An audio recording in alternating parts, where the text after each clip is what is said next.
Good evening, everybody, and welcome back to Penn State Sports Night. I'm Andrew Destin alongside Logan Bourandas and JC Colavita, and we'll be talking about the latest from Major League Baseball's offseason.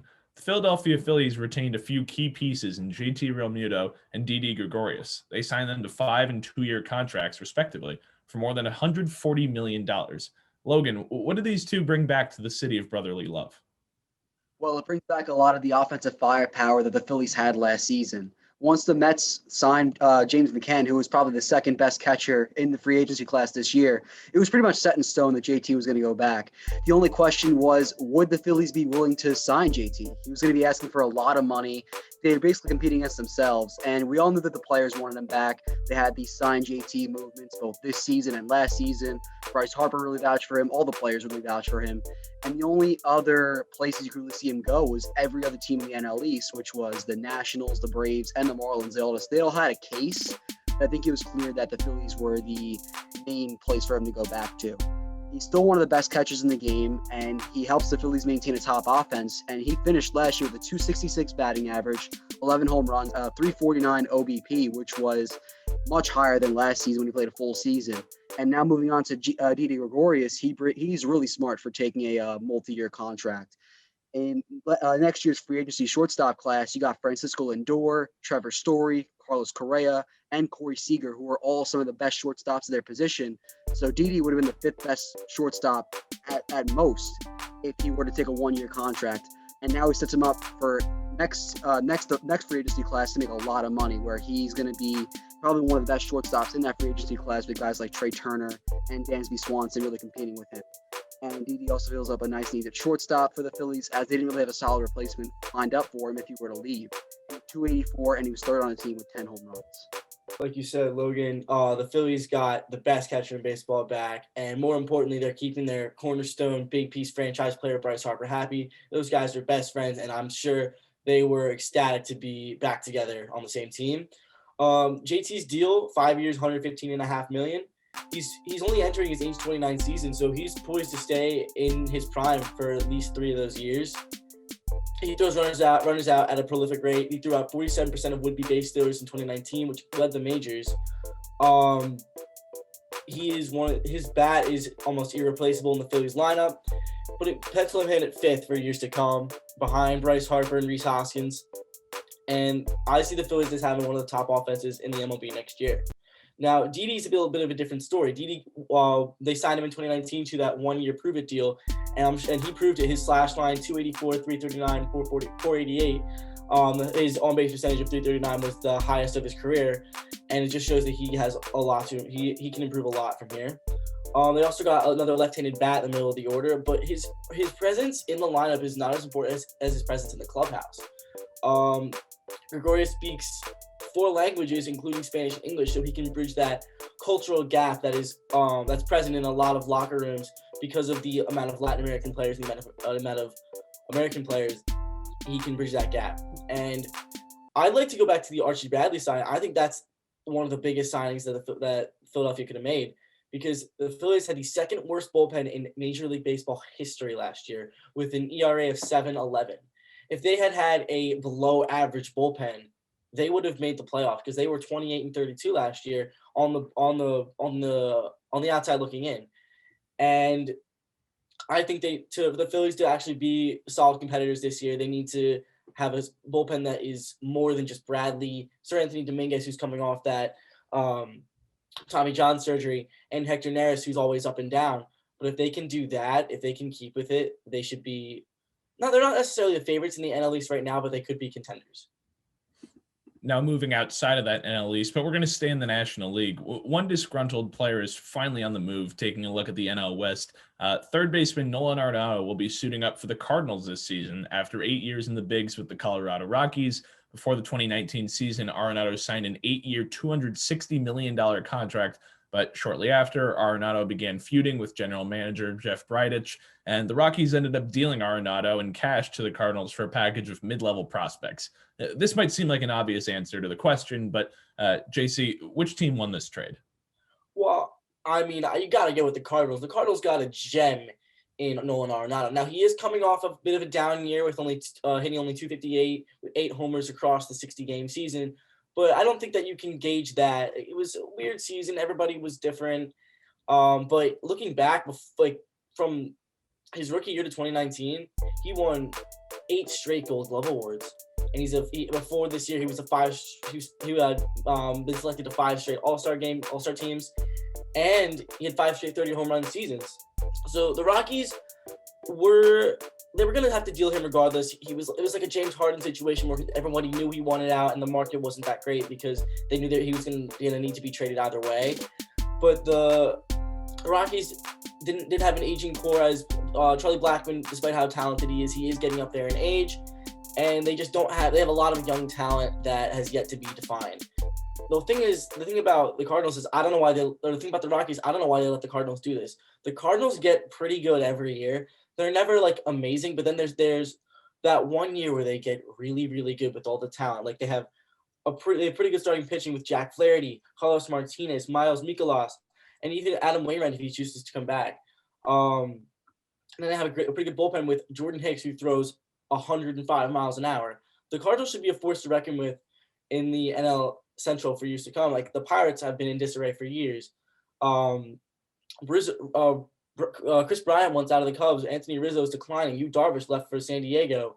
The Brewers have Christian Yelich, but I don't know where you go from there. And the Reds, yes, they have an aging Joey Votto, and they have Nick Castellanos out there in right field, but no one's competing with the Cardinals right now, and I'm saying they're the favorites in the NL Central at the moment.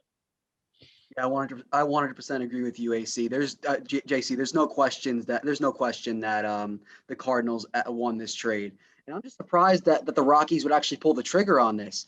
And I'm just shocked that they actually found a suitor for Nolen Arenado, despite him being under a huge contract. But the thing to note about this trade is that the Rockies weren't even able to get a top 10 prospect in this deal. The best they got was a 13th best prospect, and they also got another one in the top 30 as well. But they also lost $50 million in the process of making this deal for the overall best third baseman in the game today right now. And looking at where the Cardinals are, they instantly become division favorites, just like you said, in a very weak NL Central. And they could even maybe force the Cubs to maybe trade some of those players away, as maybe they don't see the point in really competing with the Cardinals in an already weak division where the Cardinals got a lot better.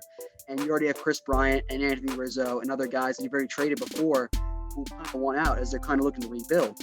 The Cardinals, I don't think they're ready to be a World Series contender just yet, but I can definitely see them being a wild card contender, maybe a division contender like you said, but I don't really see them being that favorite to compete with teams like the Padres, the Dodgers, and other teams in the National League. But Arenado, he's going to add to a really interesting Cardinals lineup, which already includes Paul Goldschmidt, who they got in a trade with the Diamondbacks a couple of years ago, Paul DeYoung, and Dylan Carlson. Nolen Arenado is still going to be under contract until the 2028 season, and he's already coming off a decent season, not a great season, with a .253 batting average and 8 home runs. And now Trevor Story becomes an instantly hot commodity on the trade market, with teams like the Reds, Blue Jays, Yankees could all be potential trade destinations. But a lot of teams are going to be calling the Rockies over these next couple of days to try and get their star shortstop away from Colorado.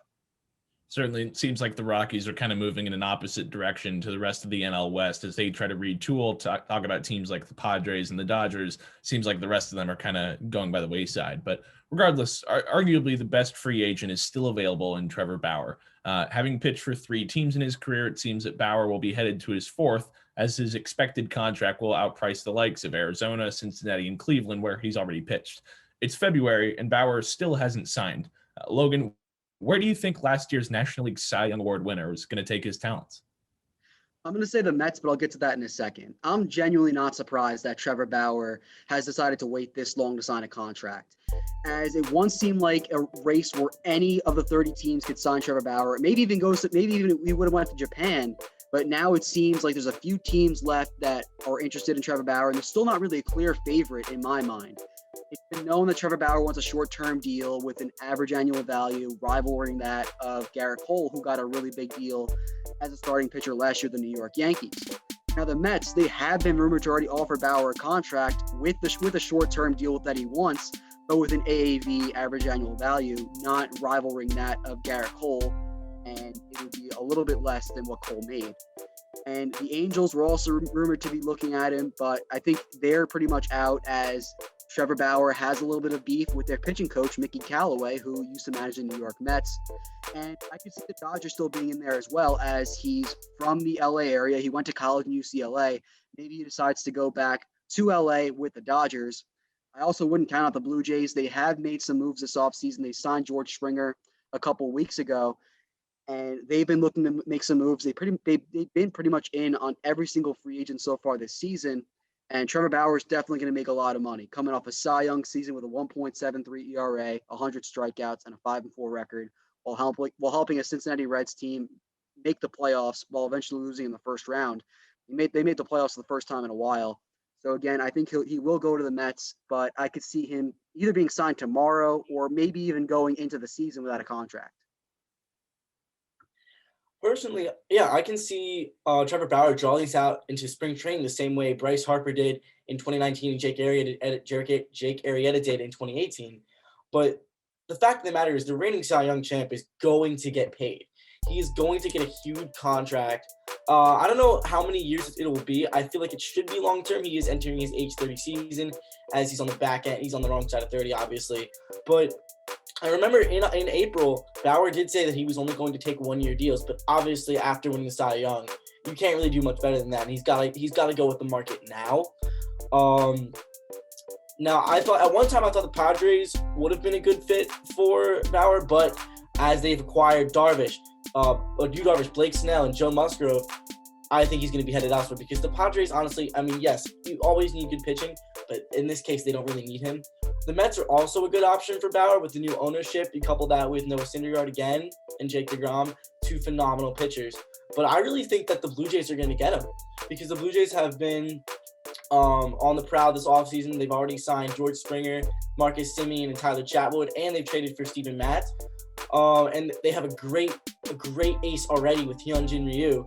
And they have amazing heaps of young talent with Vladimir Guerrero Jr., Bo Bichette, and Kevin Biggio. The Blue Jays, I think, could be the dark horse team coming out of the AL. In fact, I think I could see a Blue Jays Cardinals World Series in the future if everything goes right for both teams.